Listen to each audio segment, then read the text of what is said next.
Hello, once again, Ronald, and welcome back to Conquest of Azeroth. We are taking a look at Reaper. Reaper is your run-of-the-mill plate-wearing strength class in how you want to gear it. But how it plays is rather unique. The entire gameplay loop of Reaper centers around building up your reaped souls and then spending them for different abilities with different effects, such as Soul Rend, which reduces an enemy's armor, which causes you to ignore 20% of an enemy's armor. Each spec has a different thing, and right now we are in the Domination spec, which is your tank spec. Two-handed tank spec relies more on parry than, anything else. It also focuses more on dealing with your tormented souls.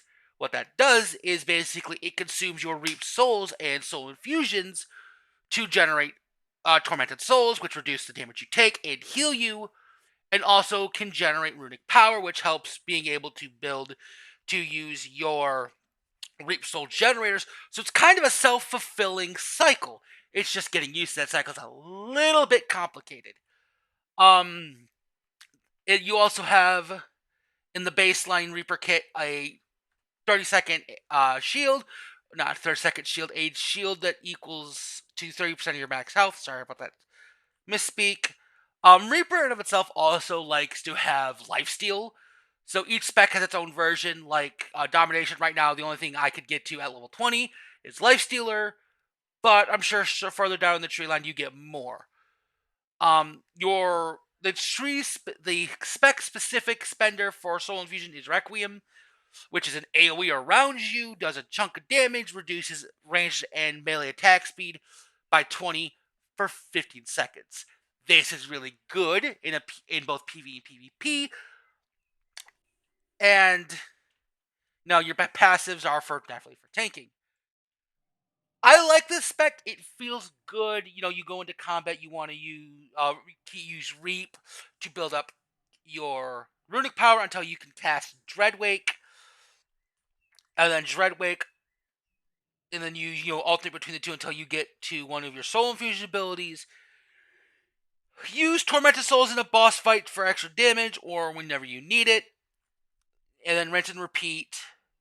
Soul Rend if you want to do more damage. Soul Slam if you want to deal with AoE and horrify people. Requiem if you want to reduce DPS. You also have a Stealth. And in Stealth you actually have, across all specs, a Teleport Spectral Stride. You teleport behind an enemy for a large chunk of instant damage. You have a Pickpocket, which I've been making great use of. You have a Sap. You have a Distraction ability that works on NPCs.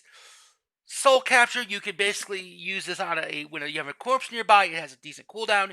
Gives you a Reap Soul and heals you for 10% of your max health, but it can only be used once per corpse.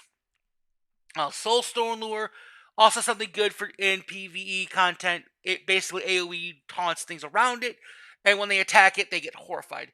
You also have Soul Shear, which removes beneficial and magical effects off of them. Ghost Claw for stealing enemy speeds is more of a PvP thing. And then you also have this, which is your Ghost Form, which you get at 20. And what this does is 60% increased movement speed, slow falling, and you can also move across water. This is really, really actually kind of useful in PvP and PvP. So, hopefully if I did this right, you should have seen the clip while I was talking. I would put this spec among the tank specs, probably around lower A tier. It's not bad. It's good. It just feels a little clunky trying to do that combination. It really is noticeable when you're trying to do it for the first time. Maybe as you get more used to it, it feels better. But with all that being said, I will move on to the next spec. So I will be right back.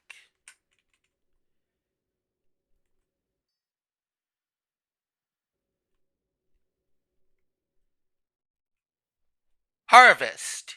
Alright, so Harvest is your two-handed DPS spec. It does a lot of damage.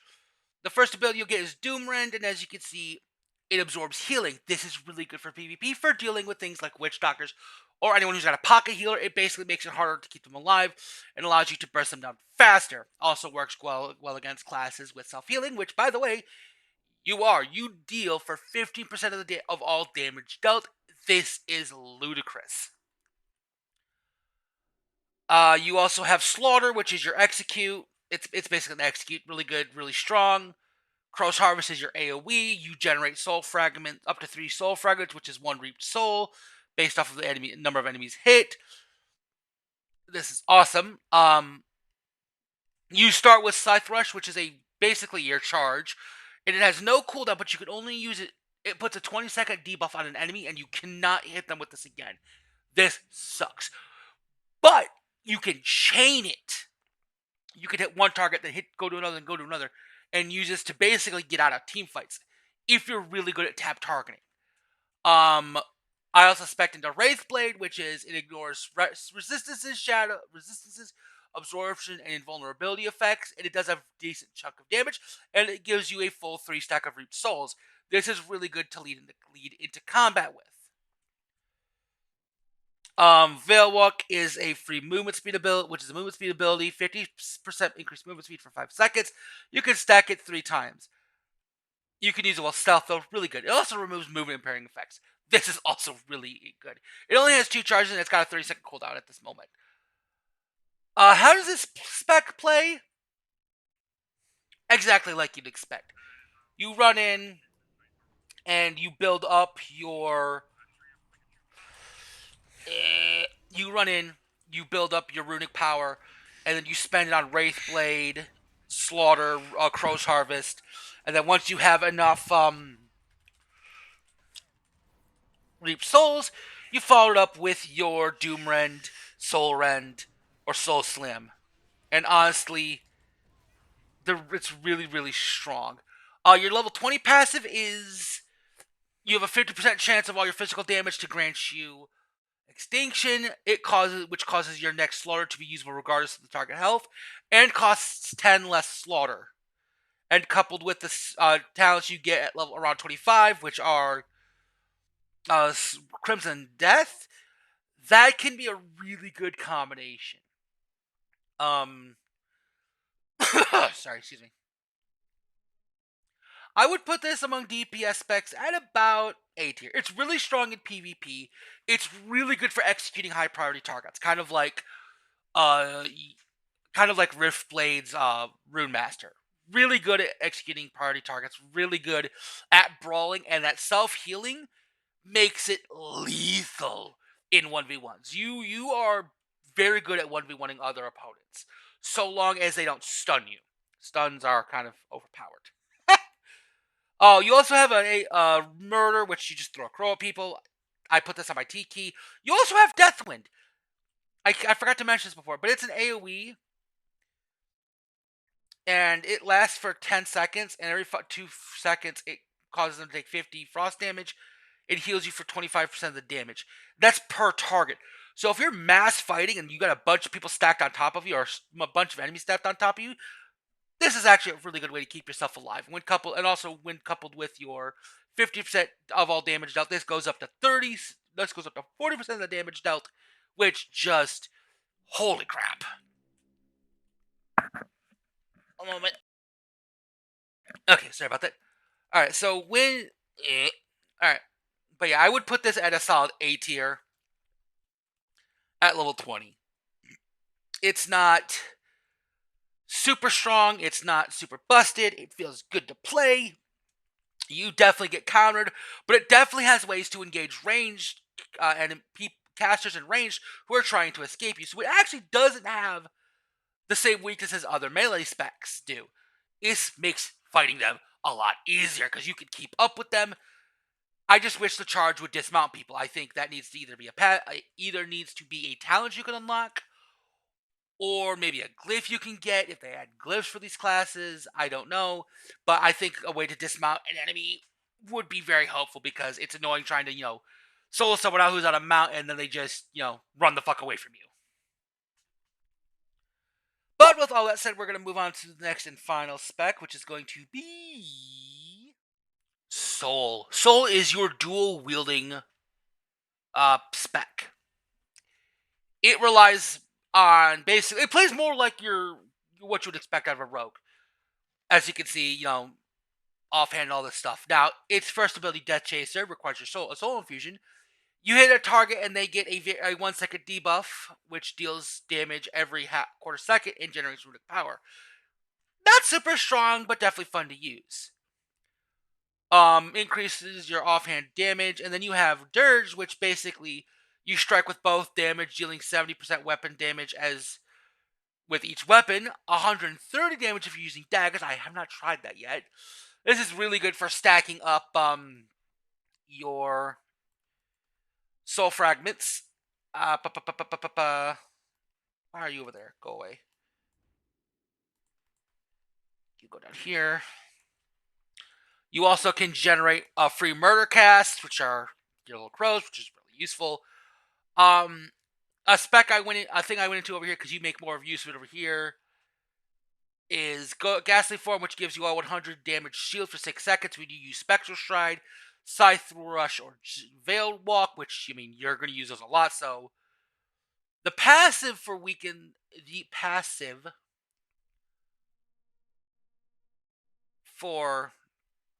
oh, I fucked up a little bit. The passive for your over here, Shattered Souls, this is a lot of damage. Your Wraithblade now deals double damage to enemies affected by Soul Rend. So in a perfect situation, you'll prime your Reap Soul, so you'll have 3 ready to go when you go into a fight. Slap them with your Soul Rend, and then immediately follow it up with Wraithblade as soon as it comes off cooldown. And then you'll smack them with another Soul Rend or a Death Chaser, or even Soul Slam. And you will deal monstrous damage. I have almost one-shot lower health people around at level 19. It is vicious. You also have in the 20 that you could grab ghostly weapons. I don't like this. It doesn't feel good, and I wish it did. It gives you a 15-second weapon buff. I think this needs to be longer than 15 seconds. I really think this needs to be more like a weapon augment that you get for like Rune Masters or Tinkerers. I just think that having to re-up this every few seconds really sucks and doesn't feel good. But it's 75% extra damage. Spirit Render, your spell penetration increases by 20 and it scales with your level, so that goes up by 1 each level. Your Soul Rend also applies Weakened Soul, which increases the target's shadow and frost damage taken from you. This spec is fun, but it is not as strong as the two-handed DPS spec. It's just not. The two-handed DPS spec has a lot more burst and survivability. This has a lot more execute potential for taking out single targets. Well, weakened single targets. So, flag carriers and things like that. It has potential, and maybe once it gets up to level 30, it'll feel better. I don't know. I'm going to have to get that there eventually. But right now, this is where it sits. It sits lower A tier, maybe upper B tier. Kind of sits in the middle right there. Because it's not bad. It's fun. It's effective at what it does. It just doesn't feel as strong as other specs and classes comparatively. Ugh. So, with all that being said, Reaper in of itself, I would put it as an upper A tier in the class list. It's fun. I actually played this class back when in the alpha and closed beta, back when it had a weird ability where it would claw an enemy multiple times and you would just generate a stupid amount of health back. You'd literally go from almost no health to full health in the blink of an eye. I missed that ability. I'm hoping it's somewhere in the talent tree still. It's just not as strong, but if it's gone, I understand. It was really, really broken. Gear-wise, I have actually been using one of my made myself some gear on my cultist to kind of help me with not feeling undergeared. With all this being said, I do hope you have all enjoyed. If you have, please feel free to leave a like or a comment below. Like lets me know you all want to see more of this, and a comment helps with the algorithm and lets me know and helps me know talk to you guys, which I enjoy. Jesus, tongue tied for a second there. And if you enjoy seeing these videos, feel free to subscribe. I normally don't mention this, but I am going to be doing 2 of these videos a week. At the very least, 2 of these a week. One's going to be a level 30 or 35 overview, while one's going to be a level 20 overview. Up until I get all the classes up into their first overview videos. I still have quite a few to go, so I didn't expect them to go into the next level bracket as quickly as they did, but it is what it is. I can't change it. The slower upload speed will be more so I can have time to get carrot classes up to 30, have time to, do things and do other things and not, suffer burnout. I may start streaming, leveling up these characters. That is something I may take a look at doing. I don't know. Kind of still on the fence about it, but it is what it is. With all that being said, I hope to see you all again in the next one. Bye-bye.